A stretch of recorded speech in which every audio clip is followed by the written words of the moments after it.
Salut à tous, ici Benjamin Blanchard. Bienvenue sur ma chaîne où l'on explore ensemble le monde passionnant des technologies modernes.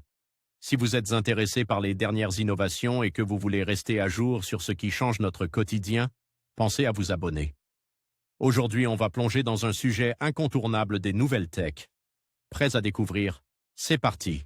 Bonjour à tous et bienvenue sur ma chaîne.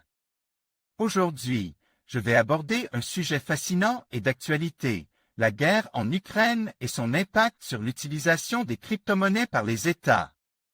Nous allons explorer comment ce conflit pourrait devenir un symbole de l'adoption des cryptos comme monnaie officielle et comment cela pourrait transformer notre compréhension des finances internationales.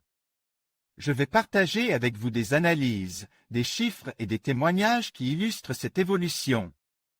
Restez avec moi pour découvrir comment la technologie blockchain et les crypto-monnaies pourraient redéfinir le paysage économique mondial en temps de guerre. Alors que l'Ukraine vient de légaliser l'usage de crypto-monnaies après avoir reçu des dizaines de millions de dollars de dons en provenance du monde entier pour soutenir sa résistance face à l'invasion russe, Claire Balva, directrice blockchain et crypto chez KPMG France, analyse pour Futura le rôle inédit des monnaies virtuelles dans cette guerre et les répercussions à long terme. La nation ukrainienne s'est dressée comme un seul homme face à l'invasion russe et offre au monde une leçon de courage exceptionnelle. Malgré ces circonstances dramatiques, l'État ukrainien a su trouver des ressources en lançant un appel aux dons sous forme de crypto-monnaies pour soutenir son effort de guerre. Une initiative inédite qui a permis au gouvernement de récolter plusieurs dizaines de millions de dollars provenant du monde entier, aussi bien de particuliers que d'entreprises et d'organisations. Dans la foulée, le président ukrainien Volodymyr Zelensky a signé un projet de loi sur les actifs virtuels afin de légaliser l'usage des crypto-monnaies en Ukraine. Un pays qui se bat pour sa liberté et sa démocratie, tout en étant capable d'innover pour son avenir. Afin de mesurer l'importance du rôle des crypto-monnaies dans ce conflit et les perspectives qui s'ouvrent, Futura s'est entretenu avec une experte, Claire Balva, directrice blockchain et crypto chez KPMG France. Claire Balva, directrice blockchain et crypto chez KPMG France. Nathalie Unjian Futura, quels effets du conflit observez-vous sur le cours des monnaies virtuelles? Claire Balva. Au moment de l'invasion, nous avons constaté un choc sur les marches en général lié à l'incertitude qui ne concerne pas que les crypto-monnaies. Puis les cours sont assez rapidement remontent et se sont stabilisés. Pour le Bitcoin et d'autres crypto-monnaies, nous avons observé une forte hausse des volumes en roubles et en hryvnia, monnaie ukrainienne. Note de la rédaction, ce qui est assez logique dans des situations d'incertitude ou d'instabilité politique et économique où les cryptos sont une valeur refuge. Pour autant, il ne s'agit pas de dire que le cours du Bitcoin est lié à la guerre en Ukraine car ces mouvements restent anecdotiques par rapport à la masse globale. Sur la durée, aucun spécialiste ne peut très sérieusement savoir quel est l'impact du conflit sur le cours des cryptos. Les crypto-monnaies jouent-elles un rôle inédit dans cette guerre, notamment s'agissant des dons pour aider l'État ukrainien et sa population? Claire Balva. Les appels aux dons en crypto-monnaie ne sont pas une nouveauté. En revanche, ce qui est une première, c'est l'appel aux dons d'un État, en l'occurrence l'Ukraine. Les montants récoltés sont impressionnants et se chiffrent à plusieurs dizaines de millions de dollars, plus de 56 millions de dollars. Selon le gouvernement ukrainien, note de la rédaction. Des particuliers, des entreprises, de grands noms de la crypto ont envoyé des dons. On mesure l'importance, la dimension mondiale des monnaies numériques, avec des dons qui affluent d'une multitude de pays.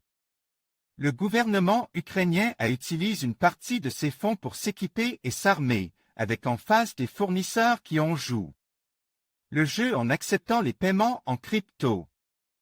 C'est la preuve que ces outils peuvent être utilisés comme valeur refuge et comme monnaie pour commercer à la fois au sein d'un pays et avec l'étranger.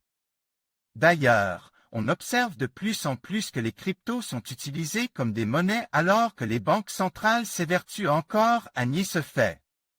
Les cryptos ont encore cette fausse image de financement d'activités illicites. L'État russe peut-il contourner les sanctions grâce aux crypto-monnaies?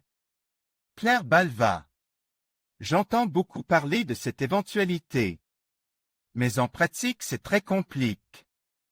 La plupart des flux crypto passent par des intermédiaires qui doivent se conformer aux législations et sont soumis aux mêmes interdictions que celles imposées aux banques dans le cadre des sanctions internationales prises à l'encontre de la Russie. Coinbase, l'une des principales plateformes d'échange de crypto, a bloqué 25 000 comptes appartenant à des usagers russes. Note de la rédaction. Il y a aussi une question de volume. Aujourd'hui, le commerce extérieur global de la Russie est du même ordre de grandeur que la capitalisation totale de Bitcoin, entre 500 et 800 milliards de dollars. Il n'est donc pas réaliste d'imaginer que le pays puisse trouver dans les cryptos une planche de salut pour contourner les sanctions.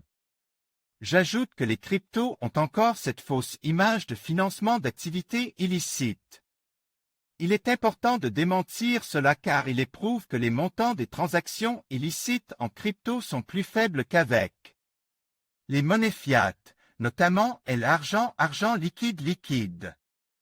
Durement touché par les sanctions économiques, en particulier les restrictions sur les moyens de paiement, la population russe peut elle se tourner vers les cryptos comme planche de salut. Certains experts évoquent un nouvel ordre monétaire avec un affaiblissement du dollar et un avènement des cryptos. Quelles conséquences à long terme entrevoyez-vous à l'issue de ce conflit? En conclusion, le conflit en Ukraine illustre de manière frappante comment les crypto-monnaies, comme le Bitcoin, peuvent servir de leviers économiques pour les États en temps de guerre. Alors que les nations cherchent des alternatives au système financier traditionnel, l'utilisation des cryptos pourrait redéfinir les dynamiques économiques et politiques à l'échelle mondiale. Ce phénomène pourrait également inciter d'autres pays à explorer les avantages et les risques associés à l'adoption des monnaies numériques. Ainsi, le conflit ukrainien pourrait bien devenir un tournant dans l'histoire de la finance, marquant le début d'une nouvelle ère pour les relations économiques internationales.